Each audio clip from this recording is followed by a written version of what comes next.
J.D. Vances Rede beim Turning Point AmericaFest Teil 2. Part of the American dream is the idea that we're all, every single one of us, on the same team. We're all part of the same American family. If you want to destroy that, do what Democrats have done, not just for the last 5 years, but for the last 30 or 40. Make one race the enemy of another. Make one gender the enemy of the other. Make Americans suspect and despise each other instead of loving their shared country. When I think about some of the most impassioned debates happening in our country, the nature of citizenship, of what it means to be an American, it all speaks to an obvious truth.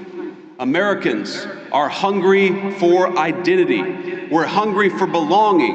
We're hungry for a sense of our place in the world. And it's no surprise why. For many years, our fellow Americans have been dealing with a globalized economy that homogenized cultures and hollowed out our towns. Academics and activists pushing race and gender politics down everyone's throat 24/7. Big tech overlords using their internet platforms to censor stories that challenge the dominant far-left narrative in our country. More than any time I can recount, people are talking about American identity and figuring out what it is that unites us. But I want to say something here. The only thing that is truly served as an anchor of the United States of America is that we have been, and by the grace of God, we always will be, a Christian nation.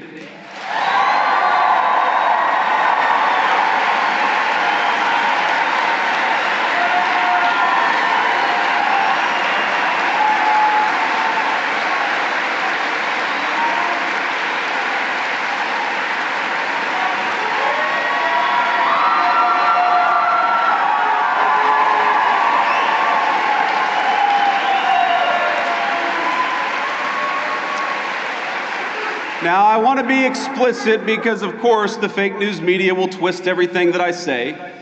I'm not saying you feel about them the same way I do. I'm not saying you have to be a Christian to be an American. I'm saying something simpler and truer. Christianity is America's creed. The shared moral language from the Revolution to the Civil War and beyond. Across that history, our country's major debates have always centered on how we could best as a people please God. That creed, think about it. That creed motivated our understanding of natural law and rights, our sense of duty to one's neighbor, the conviction that the strong must protect the weak, and the belief in individual conscience. Even our famously American idea of religious liberty is a Christian concept. Because we're all creatures of God, we must respect each individual's pathway to that God. But over the last 50 years, there has been a singular focus, a war that has been waged on Christians and Christianity in the United States of America. And let me say, of all the wars that Donald Trump has ended, that is the one we're proudest of.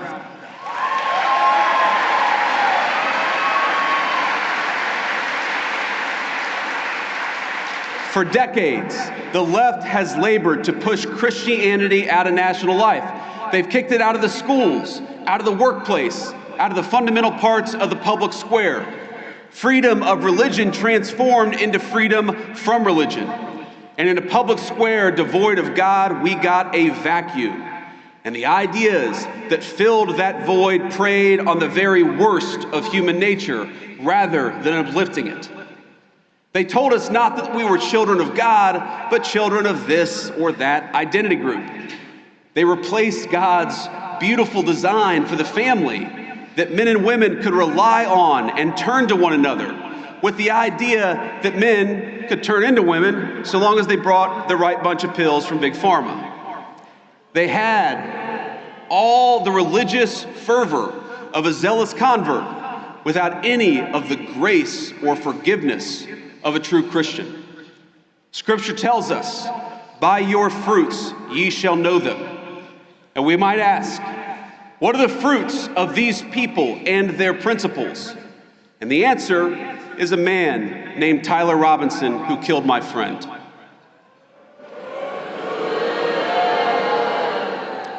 Think about it.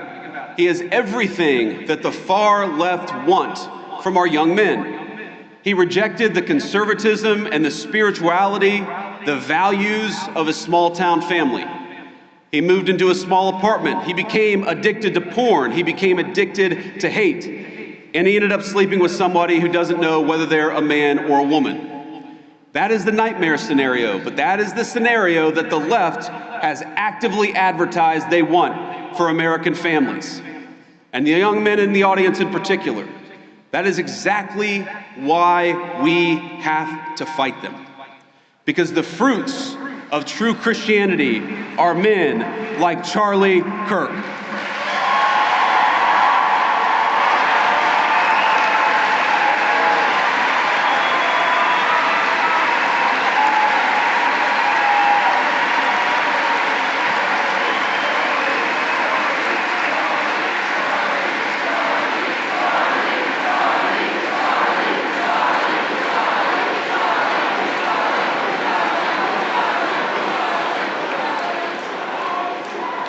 The fruits of true Christianity are good husbands, patient fathers, builders of great things, and slayers of dragons. And yes, men who are willing to die for a principle if that's what God asks them to do.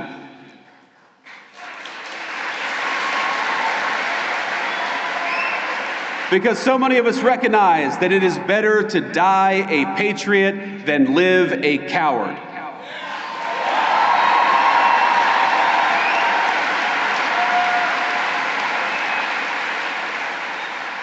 I'm going to tell you something I haven't talked about publicly before, but in the days after Charlie's death, I struggled a great deal.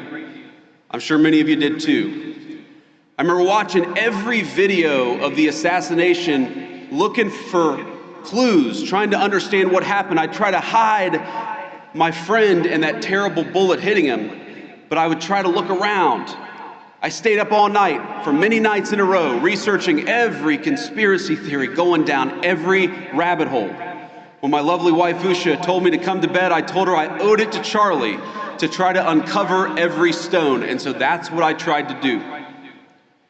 I remember I was consumed by this fear that Charlie's death wouldn't just deprive a family of their husband or of a good father, but that it would deny our movement of a great unifier of people and a great doer of great deeds. It's the only time I can remember my wife ever telling me that she was really worried about me. She told me it many times.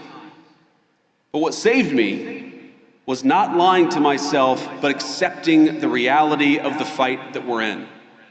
Charlie's death was an immense loss, an irreplaceable loss. We got kicked in the teeth, my friends, and there's no sugarcoating it or pretending that it didn't happen. We need to accept that. And what saved me was realizing that the story of the Christian faith, like the story of these United States of America, is one of immense loss followed by even bigger victory. It's a story.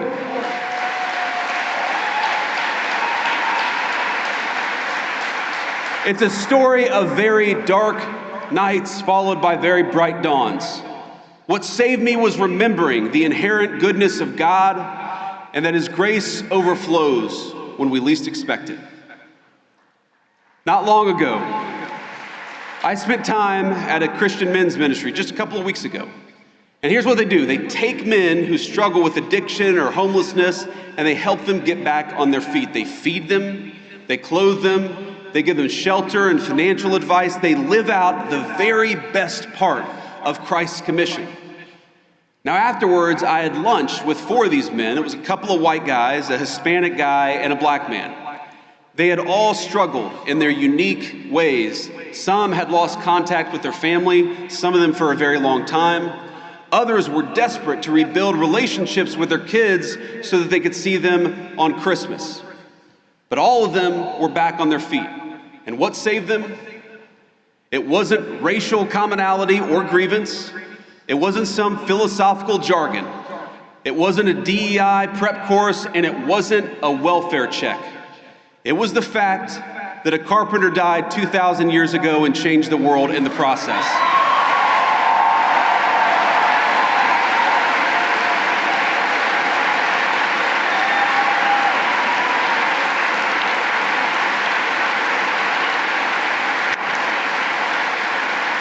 If you go to almost any food pantry in this country, you will find Christians feeding the poor.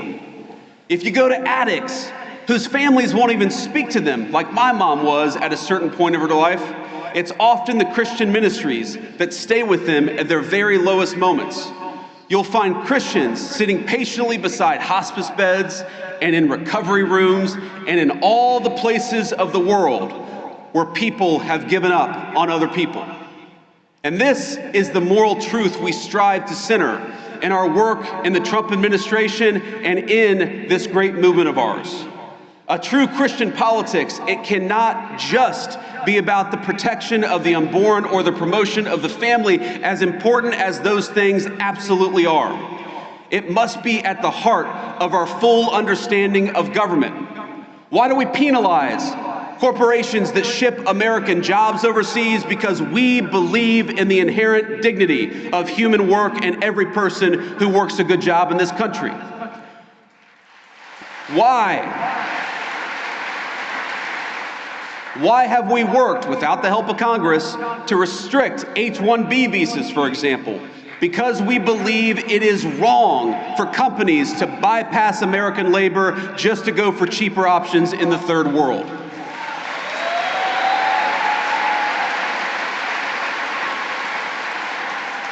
We help older Americans in retirement, including by ending taxes on Social Security, because we believe in honoring your father and mother rather than shipping all of their money off to Ukraine.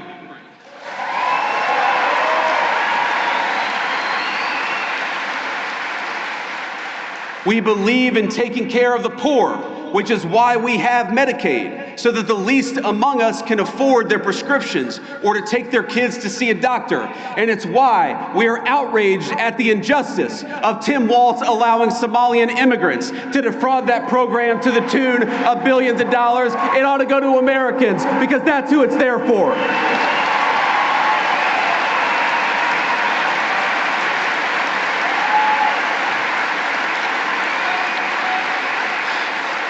Now, I want to close, my friends, but I have heard you. I know that some of you are impatient at the pace of progress, and my response to that is good. Be impatient. Use that desire for justice for your country as fuel to get involved in this movement in a bigger and better and more powerful way.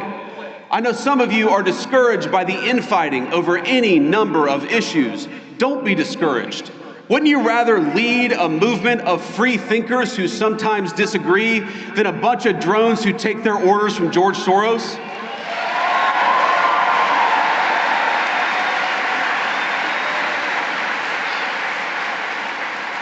And I know many of you miss our dear friend Charlie Kirk. So do I.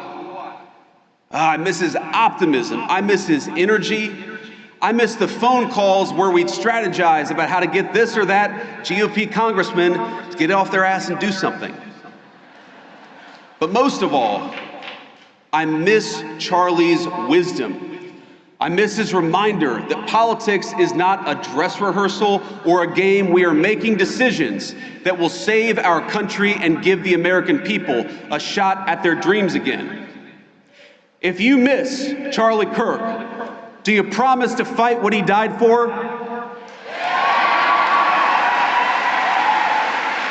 Do you promise to take the country back from the people who took his life?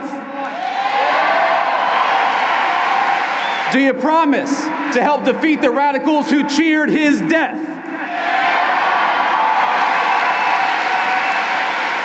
Do you promise to honor his memory by having faith in the God he loved?